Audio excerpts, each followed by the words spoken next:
Seja bem-vindo ao canal Informação Cristã. Antes de continuar, deixe um like e inscreva-se no canal para continuar recebendo novos vídeos. Muito obrigado e que Deus te abençoe.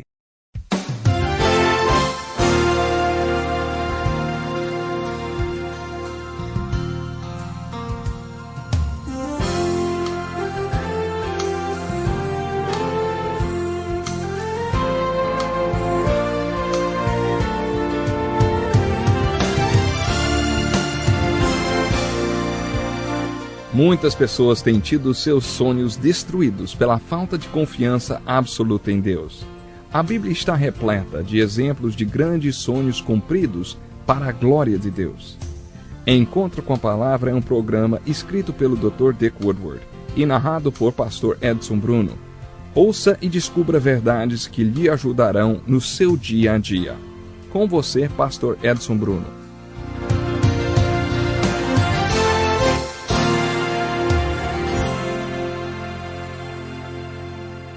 Muito bem-vindo a mais um estudo dos livros de Reis. Esse é o Encontro com a Palavra e já estamos no ar, hein? Há alguns pontos nesses livros que eu gostaria de destacar. Primeiro, é importante falar da relação dos livros de Reis como o reino de Deus.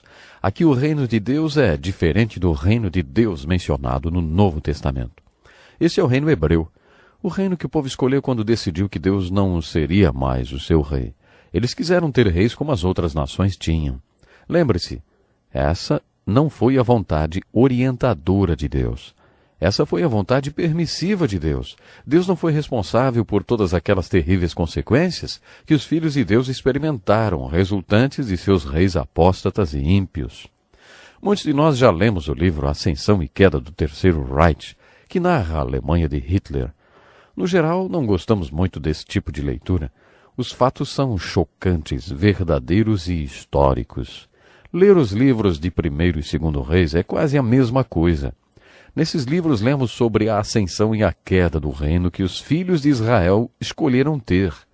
Esse reino hebraico alcançou seu apogeu em luxo e glória durante o reinado de Salomão. O povo quis um reino como os reinos que os outros povos tinham.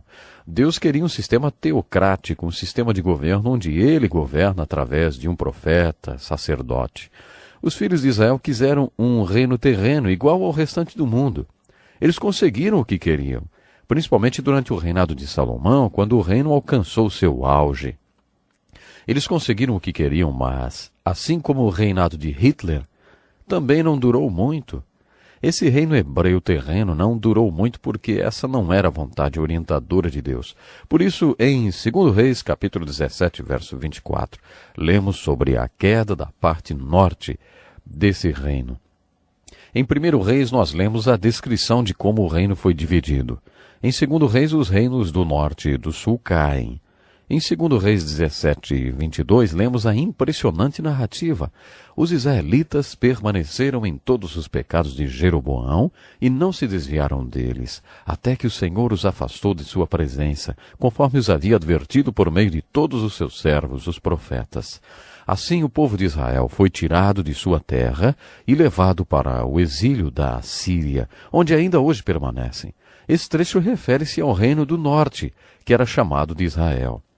Em 2 Reis, capítulo 25 e verso 21, temos a descrição da queda do reino do sul, também impressionante. O rei mandou executá-los. Assim Judá foi para o exílio, para longe de sua terra. Esse trecho aplica-se ao reino do sul, as duas tribos de Benjamim e Judá, que juntas formavam Judá. Quando lemos a queda do reino do sul, vemos que sua conquista e exílio não foram tão simples como as pessoas costumam pensar.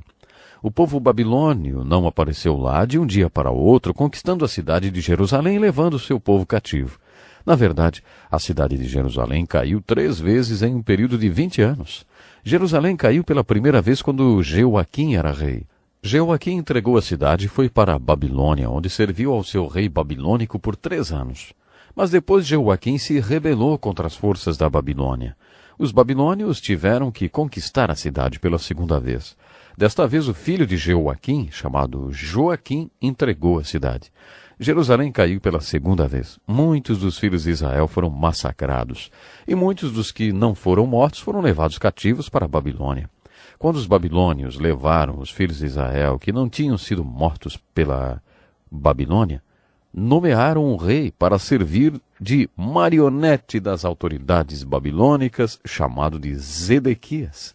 Mas Zedequias também se rebelou, e por isso a cidade teve que ser conquistada pela terceira vez. A nação hebraica já tinha fama de ser rebelde contra o conquistador, e a cidade inteira foi destruída. No estudo dos livros de Esdras e Neemias, veremos que alguns dos filhos de Israel voltaram do cativeiro da Babilônia. Eles tiveram a permissão do imperador da Pérsia, Ciro, o Grande, para reconstruir o templo, a cidade e seu país. Havia muita oposição contra a reconstrução. O povo que se opunha aos filhos de Israel mandou uma carta para o imperador da Pérsia dizendo: se você observar os relatos dos reis e dos reis da Babilônia, verá que esse povo tem a reputação de ser um povo rebelde. Depois de verificarem os relatos, veio a resposta: sim, eles são rebeldes, pare o trabalho. Não os deixe reconstruir nada. Se algum dia você visitar Massada, verá um exemplo da rebeldia do povo hebreu. Eles se rebelaram contra os romanos em 70 d.C., amotinando-se em Massada durante 2 anos.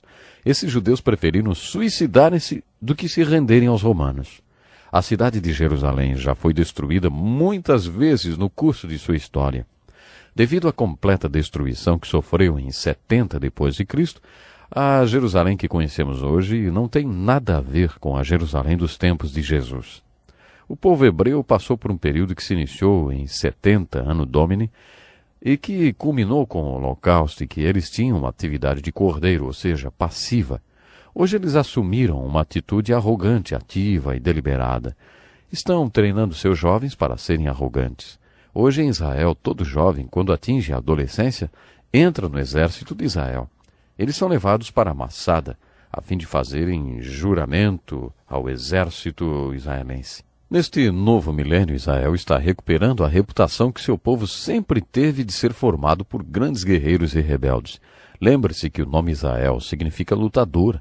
Esse nome vem de Jacó, e é exatamente isso que significa: lutador. Acompanhando a história dos hebreus, a primeira coisa que devemos observar no estudo dos livros de 1º e 2º Reis é a ascensão e a queda da nação hebraica. A leitura desses livros é fascinante. Em segundo lugar, devemos observar os próprios reis, o que poderíamos esperar de um livro cujo título é Reis. Lembre-se, quando lemos a literatura bíblica histórica, procuramos 2 coisas: exemplos e alertas. No estudo desses 2 livros encontraremos muitos alertas. Alguns reis do Reino do Sul foram bons durante algum tempo. Todos os reis do Reino do Norte foram maus o tempo todo. Por isso encontramos a maioria dos alertas nesses reis. O personagem mais importante do elenco de reis é Salomão. A história de Salomão, como nos é relatada principalmente no livro de Reis, é fundamentalmente um grande aviso. No início, Salomão era um exemplo para nós. Ele começou muito bem. De certa forma, Salomão foi muito parecido com Saul, porque ambos começaram bem. Eles se parecem também porque ambos não terminaram bem. No início, Salomão foi um rei muito bom, mas ele não terminou bem. Nos primeiros capítulos do livro de Reis, Davi, o pai de Salomão, passou-lhe algumas responsabilidades. Davi passou a capa da liderança para seu filho.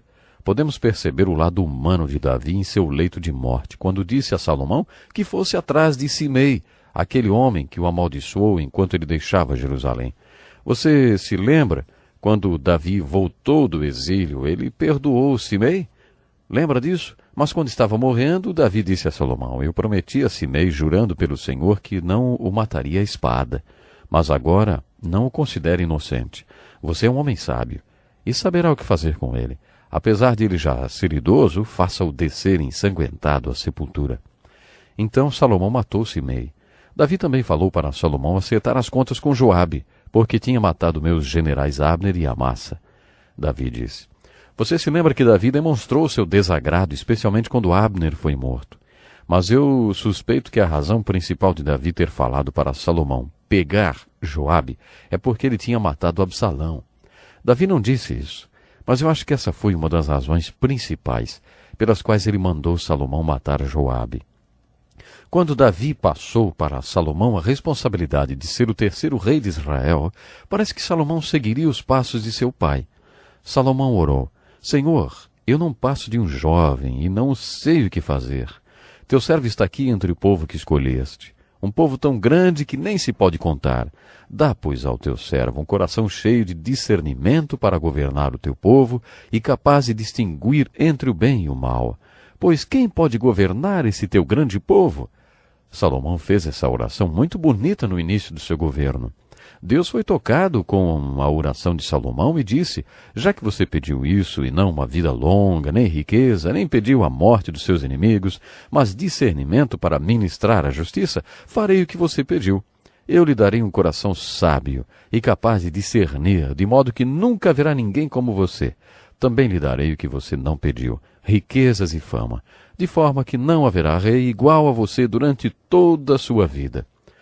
Você ouvirá mais sobre esse assunto quando chegarmos ao Salmo 127 e ao livro de Eclesiastes. Salomão realmente tornou-se o homem mais rico que existiu. Salomão tornou-se o homem que viveu mais experiências do que qualquer outro. Ainda assim, com tudo isso, em meio aos reis hebreus, Salomão talvez tenha se tornado o maior fracasso que já existiu.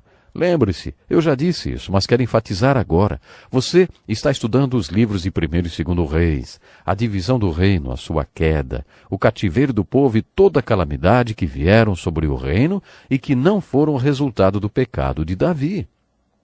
Davi confessou o seu pecado e Deus o perdoou. Davi arrependeu-se e foi um bom rei por 24 anos depois do seu pecado. Portanto, toda essa catástrofe que caiu sobre o reino não foi resultado do pecado de Davi. Toda essa calamidade sobre o reino foi resultado dos pecados e dos erros de Salomão. Quando o reino de Israel alcançou seu pico de glória, Salomão afastou-se de Deus. Na verdade, foram suas mulheres que o afastaram de Deus. 700 mulheres e 300 concubinas. O monte onde Salomão mantinha suas mulheres era chamado de o Monte dos Escândalos. É óbvio que Salomão tornou-se um apóstata. Muitas de suas mulheres adoravam deuses estranhos. Salomão se deixou influenciar por elas e passou a crer nesses deuses estranhos. É por isso que digo que Salomão, se olharmos para toda a riqueza e sabedoria que chegou a ter, foi o rei que sofreu a maior queda. Acredito que Salomão tenha vivido um retorno espiritual. Saul foi diferente, ele não voltou. Acredito nisso por 3 razões. A primeira delas está no Salmo 127. Esse é o único salmo escrito por Salomão. No Salmo 127, ele passa uma mensagem que eu acho que é a mais orientadora aos homens.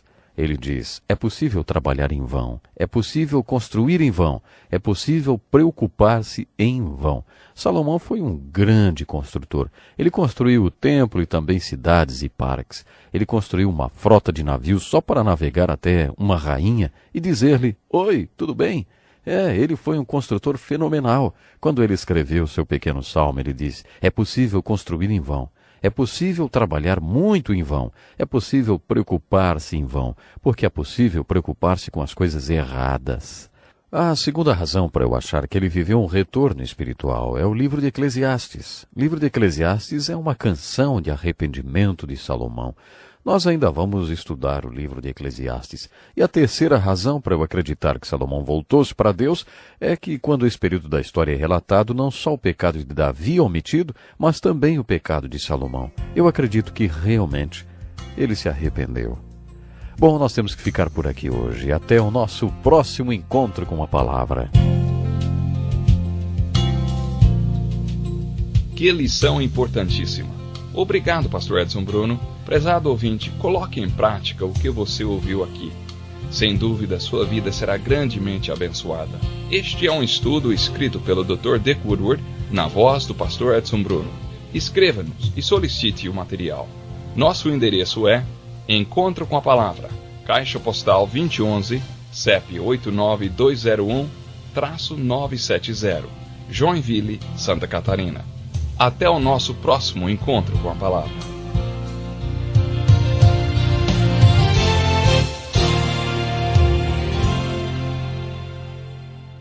Obrigado por ter assistido um vídeo do nosso canal Informação Cristã. Esperamos que ele tenha edificado a sua vida e também da sua família. Pedimos que por favor se inscreva no nosso canal, dê um like e compartilhe esse vídeo para o maior número de pessoas, para que elas também sejam edificadas e alcançadas pela palavra do nosso Deus. Que Deus te abençoe e até o próximo vídeo.